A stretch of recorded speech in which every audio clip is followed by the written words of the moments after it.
حیات دنیاوی کے 5 ادوار جن میں سے ہر دور میں ایک شے انتہائی اہم ہوتی ہے، توجہ کا مرکز بنی ہوتی ہے۔ ابتدائی دور ہے، بالکل بچہ بھی ہے، کھیل، بس لائف، اس کے سوا اسے کوئی زندگی سے سروکاری نہیں، زندگی کے تلخ حقائق ابھی اسے معلوم نہیں۔ بھوک لگی تو رو پڑے، ماں نے دودھ پلانا ہے، کھلانا ہے، ان سے تو کچھ نہیں کرنا اس نے، وہ لعب ہے، کھیل۔ لیکن تھوڑا سا آگے چلتے ہیں، ٹین ایجر سٹیج میں جب داخل ہوتا ہے آدمی تو اب وہ نرا کھیل، معصومانہ کھیل نہیں رہتا، اس میں تلذذ، سینشول گریٹیفیکیشن کا عنصر شامل ہو جاتا ہے۔ اب اس کے کہا لہو،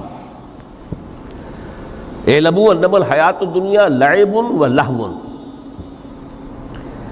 ذرا آگے بڑھیے تو انسان پر سب سے زیادہ دھن سوار ہو جاتی ہے، بناؤ سنگھار، میرا لباس فیشن کے مطابق ہو، کہیں ایسا نہ ہو مذاق اڑے۔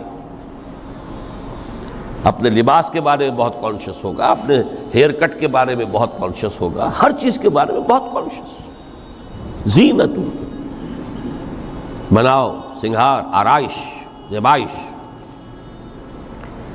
اس سے ذرا آگے گئے،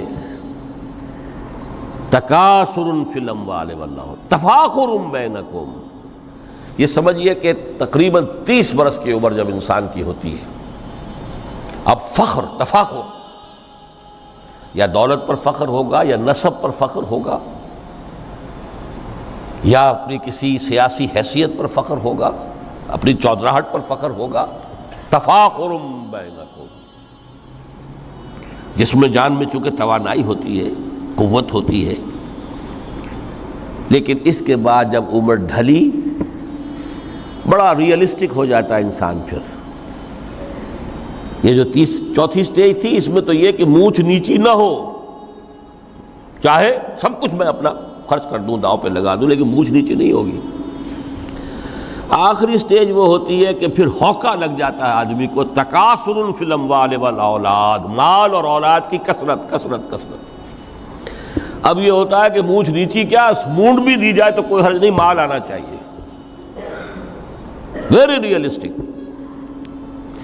اور اسی حال میں انسان ہوتا ہے، آخری پارے کی صورت نے پھر اس میں ایڈ کر کے اس کے اوپر مہر لگا دی، الہاکم التکاثر حتی زرتم المقابر۔ یہ تکاثر جو ہے پیچھا نہیں چھوڑتا، اتنی دولت بھی ہے کہ آپ کی 10 نسلیں کھا سکے اطمینان سے بیٹھ کر، تب بھی صبر نہیں ہوتا۔ بڑے میاں کی ٹانگیں جو ہیں وہ قبر میں لٹکی ہوئی ہیں، لیکن تکاثر جو ہے، تکاثر مال، وہ پیچھا نہیں چھوڑتا۔ حتی زرتم المقابر، یہاں تک کہ قبروں تک جا پہنچے، قبر میں اتار دیا جائے، جب تک ٹانگیں صرف لٹکی ہوئی ہیں اس وقت تک نہیں۔ اس کے بعد تشبیہ دی ہے کہ یہ حیات دنیاوی کا جو ایک سائیکل ہے، اعلموا انما الحیات الدنیا لعب و لہو و زینت و تفاخر بینکم و تکاثر فی الاموال والاولاد۔ اب اس کو کمپیئر کیا ہے پلانٹ کنگڈم میں جو سائیکل چل رہا ہے۔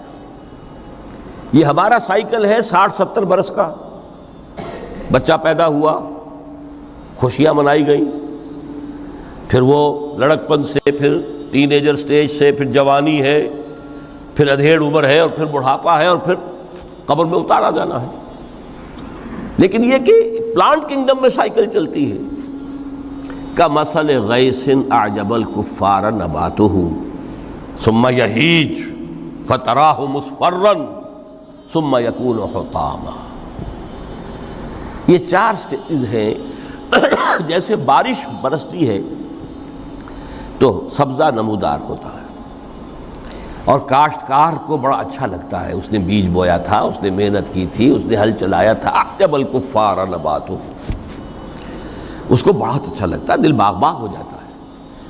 جیسے آپ کے ہاں بیٹا ہوا، پوتا ہوا، خوشیاں مناتے ہیں آپ۔ کمثل غیث اعجب الکفار نباتہ ثم یہیج، پھر وہ فصل اپنی پوری قوت کو پہنچتی، فصل لہرا رہی ہے، فتراہ مصفرا، پھر وہ زرد ہو جاتی ہے، وہ ہریاول اب ختم ہوئی ہے، اب فصل پک گئی ہے، اب وہ زردی پر آ گئی ہے. ثم یکون حطاما، پھر وقت آتا ہے اگر وہ خضرو گھاس ہے تو پھر وہ چورا چورا ہو کر پھر وہ مٹی میں مل جاتی ہے، اور اگر فصل ہے تو کھیتی کٹ گئی، اس کے بعد کیا رہ گیا وہاں؟ وہ چورا ہی رہ جاتا ہے باقی. یہ لائف کا سائیکل چل رہا ہے، 3 مہینے کا ہو 4 مہینے کا ہو، یہ ہے پلانٹ کنگڈم کا، وہ ہے سائیکل انسانی زندگی.